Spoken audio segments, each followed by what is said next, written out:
How's it going, everybody? See Vaughn right there. You know, obviously a lot of people kind of think he's the closer to this team in the offseason. The plays that he was making on the defensive side of the ball, what was that kind of watching? Yeah, I mean, the play speaks for itself. You know, I'm sitting on the sidelines, third down. It's like, come on, Vaughn. Come on, Vaughn. And, you know, sure enough, he goes out there and makes a bunch of plays. And, man, I'm proud of our team, how we battled tonight. Obviously didn't start off how we wanted to. Guys just kept their head down, didn't panic, didn't blink, is what we like to say in our locker room.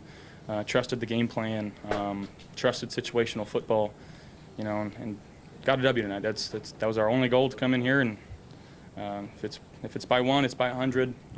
It's another win, and that's what we're trying to do each and every week. Did any part of your brain think that Mahomes had a minute and 4 seconds there at the end?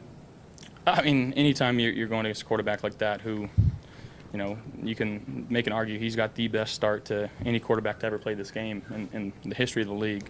You know, he's a special player, so anytime he's got the ball in the hands, you never know what can happen. But, again, credit to our defense for stepping up and making plays. Josh, I know that it was a team win and all that stuff on offense, but when it came down to crunch time, it largely became a two-man game with you and Stefon. Can you just kind of outline that last stretch of plays there before you finally get Dawson in the end zone? Yeah, just trusting him. You know, just trying to move him around, get him in different spots. They were doing a good job on defense of switching up their calls, you know, making it look like split safety zone, you know, going to post high, showing some man.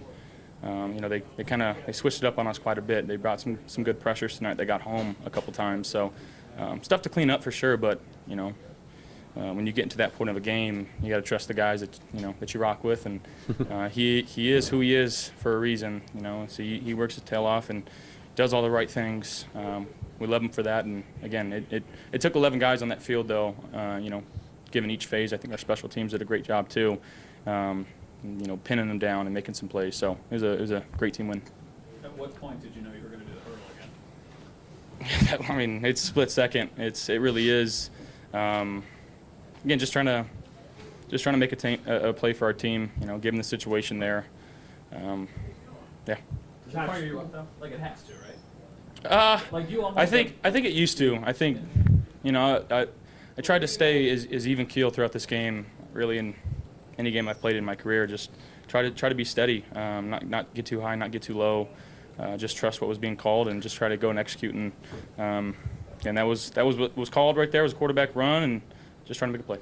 Josh, you talk about not getting off to a good start. You had that play in the end zone, third down, you hit Gabe, and that eventually was a touchdown. Was that a big play for you? Which one here? The second quarter. Right before the half, or right before the half. The touchdown? Yeah. No, the pass you were in the end zone. Oh, on our end zone. Yeah. Again, Dorsey has a lot of faith in our guys to go out there and do the right things. You know, we protected it well. You know, moved off my spot a little bit, and Gabe did a great job of getting to the sticks and making a play. You know, it's not fun being back down into your own end zone, you know, the 1 or 2 yard line. But last couple of weeks we've had some success. So again, just trusting our guys, and Dorsey's been doing a good job of calling it, trusting us, and you know, living with it. It was Josh, a playoff game, obviously, but was there a sense of redemption when you got back to that line, beating this team in this place where it ended so badly last year? No, not for me. I think some guys may think differently. I can't tell you. Nothing that we did last year translates to what we did or we're going to do this year. You know, everything that happened in the past is where it is. So all we can do is focus on the next one, and today was the next one. You know, going into our bye week, and I don't know who we play in 2 weeks, but you know, enjoy this one and turn our attention towards them. Josh, in looking ahead then, I mean, the week-by-week preparation, the results on the field speak to the success you've had as a team with that. But, you know, did you have a greater sense of what this could mean in terms of home field advantage and implications? You talked about learning from last year and the importance of home playoff games. Does that resonate with you at all on a day like this? I mean, yes and no. You know, we're just trying to be playoff caliber. This is the standard that Coach McDermott sets.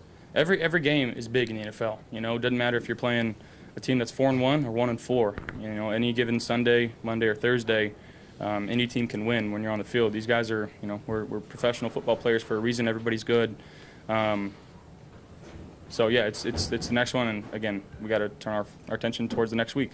When dealing with the crowd noise, though, was that a little bit of a refresher of maybe the importance of playing a home playoff game, just because you got to deal with that when you're on the road? Yeah, it definitely puts a little more pressure on you. And again, this is a a fun place to play because they get so animated and it's very loud on the field. But at the end of the day, it's loud for the defense too.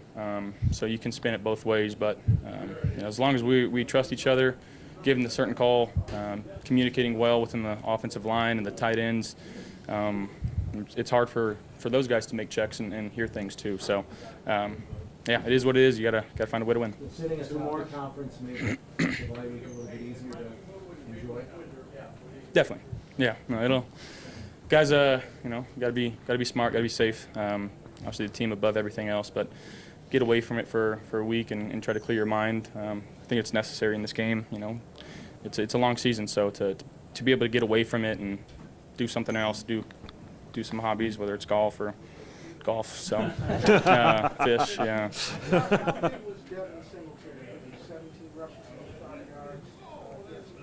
Yeah, he does what he's asked day in and day out. Again, I gush over talking about Devin because he just does everything the right way, whether he's got the ball in his hands or not. The ultimate teammate, literally. Yeah, every time someone's in the end zone, he's probably the first one there to greet them. He's picking guys up off the ground. He's carrying out fakes. He's running his tail off. Again, I can't say enough about the guy and how much, you know, I appreciate him and love him as a player and as a person. Thanks, everybody. Thank you guys. Thank you. Thanks, Josh.